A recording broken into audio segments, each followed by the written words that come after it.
கோட்டை வளாகத்திலே கட்டிட தொகுதி. இந்த கட்டிடம் பாருங்க, நீங்கள் தொடர்ந்து எங்களோட இணைஞ்சிருங்க. இது வலிமைமிக்க பெண்கள் தான் ஒரு வளம்.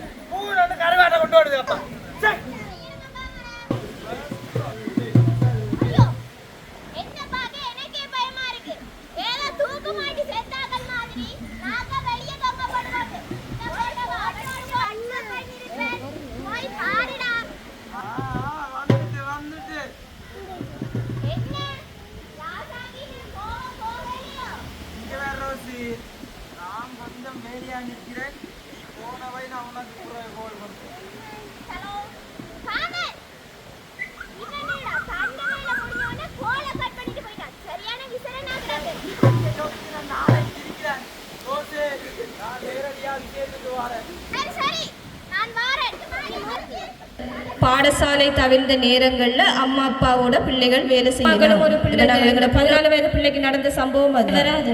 16 வயதுக்கு உட்பட்ட பிள்ளையாக இருந்தால், அது நீங்கள் விரும்பினாலும் விரும்பாவலியாக இருந்தால் சிறை சட்ட கோவை பிரிவு 308 கீழ் பெற்றோரும் தண்டிக்கப்படக்கூடியவர்கள்.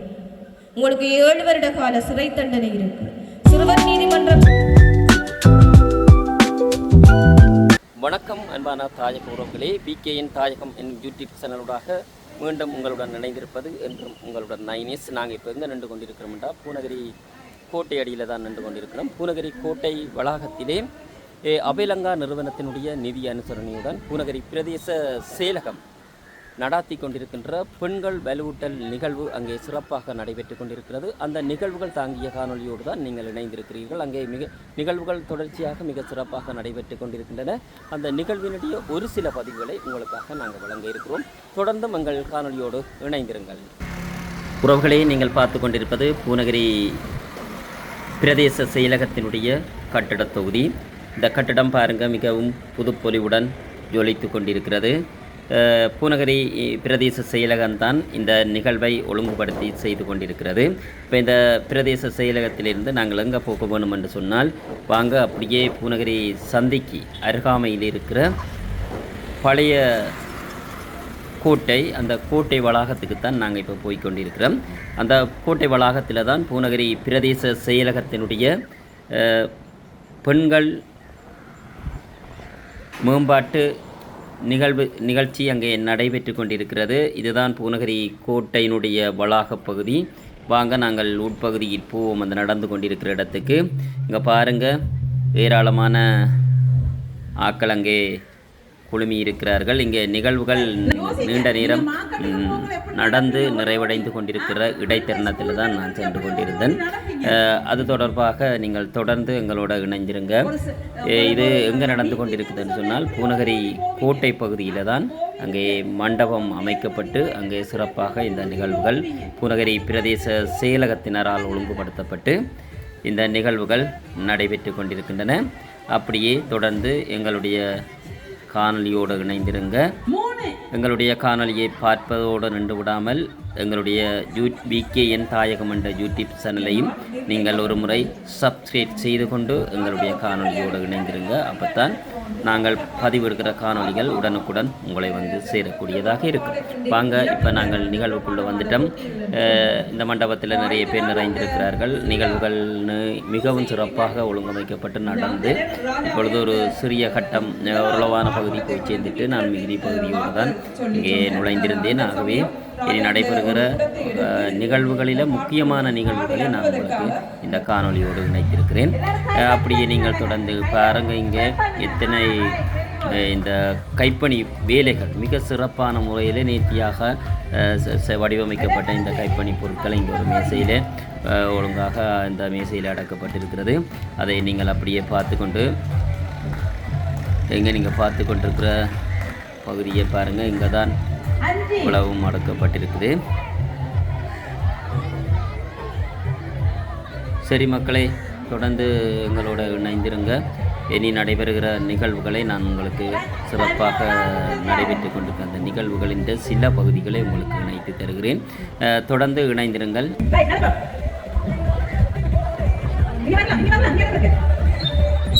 ஒரு தடவை சென்று ஜோதிடரிடம் கேட்ட எமது நாட்டு நிலைப்பாடுகள் என்ன மாதிரி என்று அந்த ஜோதிடர் சொன்னார். இந்த அடுத்த சில மாதங்களுக்கு உங்களுடைய நாட்டில் பல்வேறுபட்ட பாதகமான விளைவுகள், அந்நியர் படையெடுப்புகள். சிறப்பு விருந்தினர் உரையோடாக தனது எமது தற்கால சூழலிலே எங்கள் பெண்களுடைய நிலைமைகள் தொடர்பாக எமது மாவட்ட செயலகத்தினுடைய பெண்கள் அபிவிருத்தி உத்தியோகத்தர் உதயணி அவர்கள் சிறந்த முறையிலே தனது சிறப்புரை ஊடாக கூறியிருக்கின்றார். அந்த வகையிலே அவருக்கும் இந்த வேளையிலே நன்றியினை தெரிவித்துக் கொண்டு, வலிமைமிக்க பெண்கள்தான் ஒரு வளமான சமுதாயத்தை கட்டி எழுப்ப முடியும் என்ற தொனிப்பொருளோடு அமைந்த இந்த நிகழ்வு மாதராய் பிறந்திட மாதவம் செய்திட வேண்டும் என்று சொல்வார்கள்.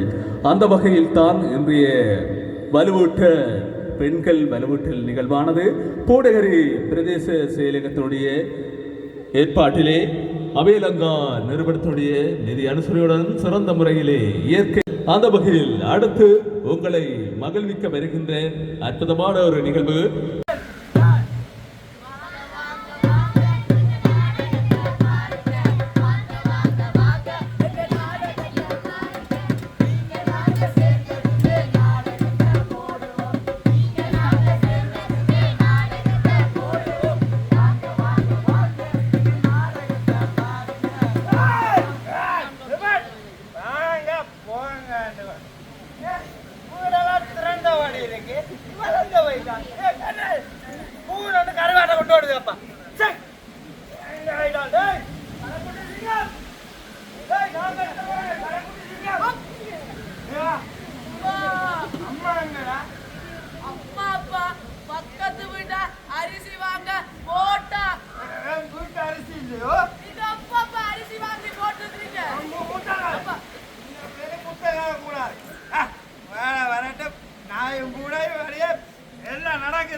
முதல் மன்னிப்பு முதல் குற்றம்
மட்டும் நகையை கொண்டு வந்திருக்காடி பின்னால இருந்த பாலாங்க பதில் சொல்லியிருக்கோம்.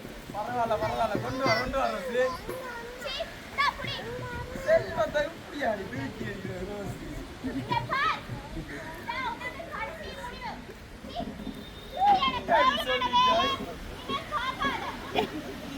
கடைசி இதுக்கு பிறகுதான் ஆரம்பமே இருக்கு ரோசி. ரோசி இன்னைக்கு வடியா இருக்கு ரோசி. ரோசி வாடி ரோசி. ரோசி வாடி படிக்கலாம் அப்படிதான் ரோசி. அவ்வளோ புரியுதா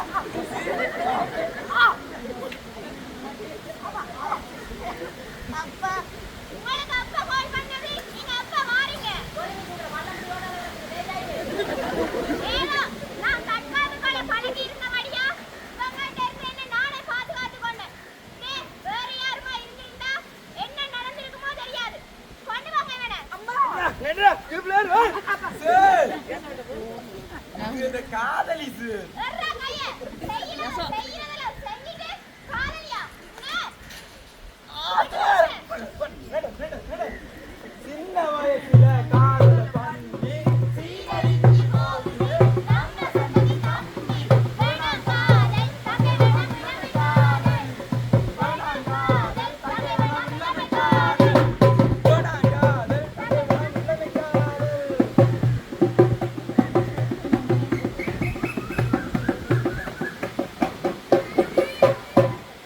சரியா சுனங்கி போயிடு புள்ள வேற பள்ளி கூட போகணும். உங்களுக்கு கேக்குதா இல்லையா? இங்க வந்து கொஞ்சம் தேங்காய் தீனி தாங்களே. நான் இப்பதான் சிவனேனிட்ட போன்ல டிக்டாக் தட்டி பாப்போம்டா. உங்களால இத கூட தரிய செய்து கொள்ளறாங்க. பழுவோடு சமைக்கணும். இந்த வேலையெல்லாம் செய்யணும். ஆளு நூறுங்க. அந்த கலாக்குங்க. வீட்டை கூட்டி துடைச்சு துப்புரவு செய்யணும். நீங்க எப்ப பார்த்தாலும் இந்த போனியை வச்சு தட்டி தட்டி பாருங்க. எனக்கு எந்த வேலையும் செஞ்சு தராதேங்கோ. சரி விடுங்கோ. நான் ஒரு வேலையும் செய்யாம சும்மாதான வீட்டுல இருக்கிறேன். கொஞ்ச நேரம் தான் போன தட்டி பாப்போம்டா. இப்ப கட்டிட்டு தொடர்ந்து பாருங்க. ஒப்புடையாக்கள் தான் இந்த அடுப்படி வேலை செய்கிறது. ஆம்படையாக்கள் அடுப்படி வேலை செய்கிறது இல்ல. செய்யவும் கூடாது. அட அப்படியே சரியடி. என்ன குணத்துல அப்படியே மாட்ட. ஆணுடைய வேலை பெண்ணுடைய வேலைன்னு எனக்கு கலந்திருக்கில்ல.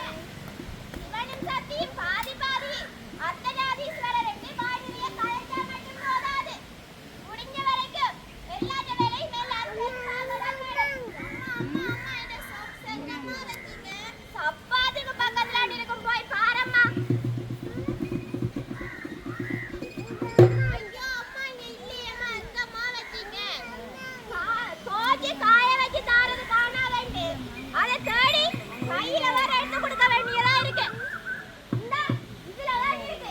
கண்ணில பிரடில வச்சா தாராது. அம்மா தட்டச்சி பாப்பா தலையை எடுத்து கட்டிடுங்க அம்மா. மனுஷருக்கு இருக்கிற வேலையில கட்டணும். அப்பா அப்பா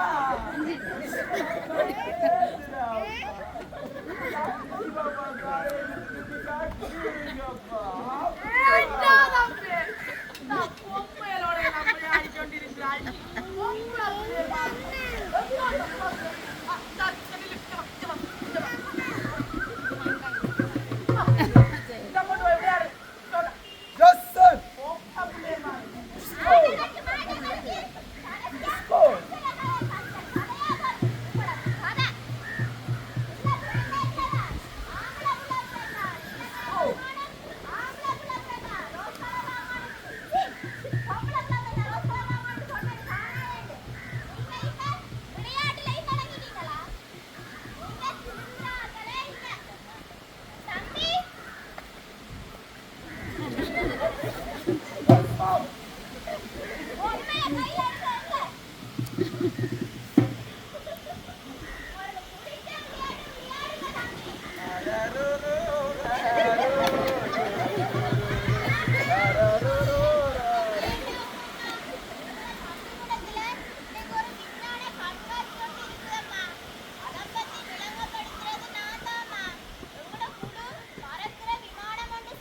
நடக்கு தேவிய உசினி வேலைகள் கூட வர வேண்டும்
உலகத்தை ஆளுவாள். இப்போ நீதிமன்ற நடவடிக்கைகளை பொறுத்த வரைக்கும் நான் சட்ட உதவி ஆணைக்குழுவின் சட்ட உத்தியோகத்தராக 9 வருட காலமாக பணியாற்றி கொண்டிருக்கிறேன். இதில் இருக்கிற எல்லாருக்குமே சட்ட உதவி ஆணைக்குழுவை பற்றி தெரிஞ்சிருக்கும் என்று நம்புகிறேன். தெரியாதவர்களுக்காகவும் இந்த இடத்துல நான் அந்த பதிவை மேற்கொள்ள வேணும். சட்ட உதவி ஆணைக்குழு என்பது வறுமை கோட்டுக்கு கீழே வாழ்கிற மக்களுக்கு, பாதிக்கப்பட்ட மக்களுக்கு இலவசமாக வழக்குகளை நடாத்தி அவர்களுக்கான தீர்வினை பெற்றுக் கொடுப்பதற்காக 1978ஆம் ஆண்டு ஸ்தாபிக்கப்பட்டதுதான் இந்த சட்ட உதவி ஆணைக்குழு. இருந்தாலும் துரதிர்ஷ்டவசமாக இன்று வரை சட்ட உதவி ஆணைக்குழுவை பற்றி அறியாதவர்கள் இருக்கத்தான் செய்கிறார்கள். நான் போகிற ஒவ்வொரு நிகழ்விலையும் கூடுதலாக ஒரு 10 பேரை தவிர மற்ற அனைவருக்குமே அந்த சட்ட உதவி ஆணைக்குழுவை பற்றி தெரியாத ஒரு நிலப்பாடு இருக்குது. அந்த வகையில் இந்த சந்தர்ப்பத்தில் நான் சட்ட உதவி ஆணைக்குழுவை பற்றி சொல்ல வேண்டும். குறிப்பாக பெண்கள் சிறுவர்கள் சார்பாக என்னுடைய சேவைகள் நிலைநாட்டப்பட்டிருக்குது. கிளிநொச்சி மாவட்டம் மற்றும் முல்லைத்தீவு மாவட்டத்தில் மாங்குளம் நீதிமன்றத்தையும் கவர் பண்ணி கொண்டிருக்கிறேன். வெறுமனே இப்போ சிறுவர் பெண்களுக்கு அப்பால் ஆண்களுக்காகவும் வழக்குகள் செய்யலாம். ஆனால் கட்டாயம் பாதிக்கப்பட்டவராக இருக்க வேணும். மாத வருமானம் 40,000 ரூபாவுக்கு குறைவாக பெறுற ஒரு குடும்பத்தினராக இருக்க வேணும். எல்லா விதமான வழக்குகளும் வெறுமனே தனித்து குடும்ப வழக்குகள் மாத்திரமல்ல, சகல வழக்குகளும் எங்களுடைய நிலையத்தால் செய்து கொடுக்கப்படும். கட்டாயம் பாதிக்கப்பட்ட நபராக இருக்க வேண்டும். பெண்கள் சிறுவர்களாக இருக்கின்ற பட்சத்தில் அந்த மாத வருமானம் பார்க்கப்படுவதில்லை. இந்த சந்தர்ப்பத்தில் பெண்கள் சார்பாக பார்க்க போனோம்னா நிறைய குடும்பம் சார்ந்த வழக்குகள் தான் இந்த கடந்த காலங்களில் பதிவு செய்யப்பட்டிருக்குது. இப்போ 2018ஆம் ஆண்டு நான் கடமையேற்ற காலப்பகுதியிலையும் 2026ஆம் ஆண்டு என்னுடைய தரவுகளின் படியும் பார்த்தால் குடும்ப வன்முறை பராமரிப்பு இந்த 2 வழக்குகளும் வலுவாக குறைந்திருக்கு. இப்போ தாவரிப்பு பராமரிப்புன்னு சொல்லி பார்த்தோம் என்றால் ஒரு கணவன் அல்லது மனைவி வேலைக்கு செல்ற ஒரு நபர் அந்த குடும்பத்தை பராமரிக்கலையாக இருந்தால், 1 மாதம் பராமரிக்கலையாக இருந்தால் போடப்படுற வழக்கு தான் இந்த பராமரிப்பு வழக்கு. ஆனால் இன்று பெண்களை வலுவூட்டல் என்ற கருத்திட்டத்துக்கு கீழே சுயதொழில்கள் மூலமாக நாங்கள் பெண்களை முன்னேற்றி கொண்டு வரதன் அடிப்படையில் இப்போ தாவரிப்பு வழக்குகள் கூட குறைந்திருக்குது. ஆனால் குடும்ப வன்முறை கூடியிருக்குது.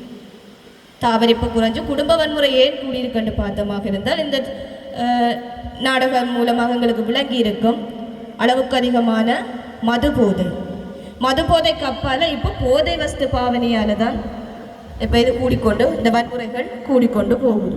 தனியாக குடும்ப வன்முறை மாத்திரமல்ல, சமூகத்திலேயே நாங்கள் நடமாட்ட வன்முறைகள் கூடிக்கொண்டு இருக்கு. நான் உதாரணத்துக்கு கடந்த வெள்ளிக்கிழமை நான் சந்தித்த ஒரு பிள்ளையோட கதையை நான் அவர்கிட்ட சொல்லலாம்னு நினைக்கிறேன். இப்போ அவருக்கு 22 வயது. ஆனால் எனக்கு இருக்கிற மாதிரி என்னுடைய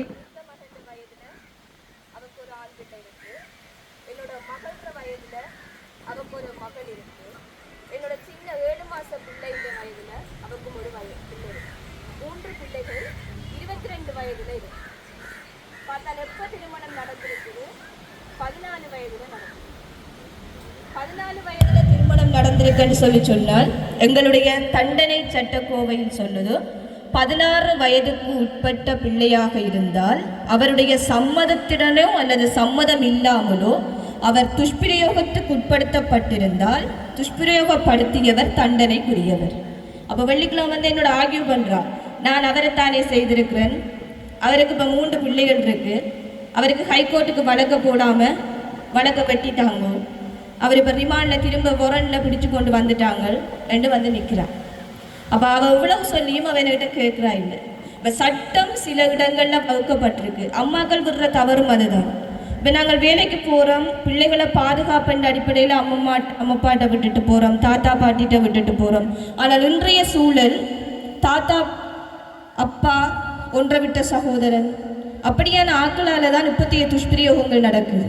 நீங்கள் 2010ஆம் ஆண்டுக்கு முதற்பட்ட வழக்கேடுகளையும் 2010க்கு பிறகு ஏற்பட்ட வழக்கேடுகளையும் பார்த்தீங்களாக இருந்தால் 2010க்கு முற்பட்டதெல்லாம் ஒரு துஷ்பிரயோகம் ஒரு கற்பழிப்பு நடக்குதாக இருந்தால் அடையாளம் தெரியாத இனம் தெரியாத நபர் செய்யப்படுதல் தான் வரும் குற்றச்சாட்டுகள்.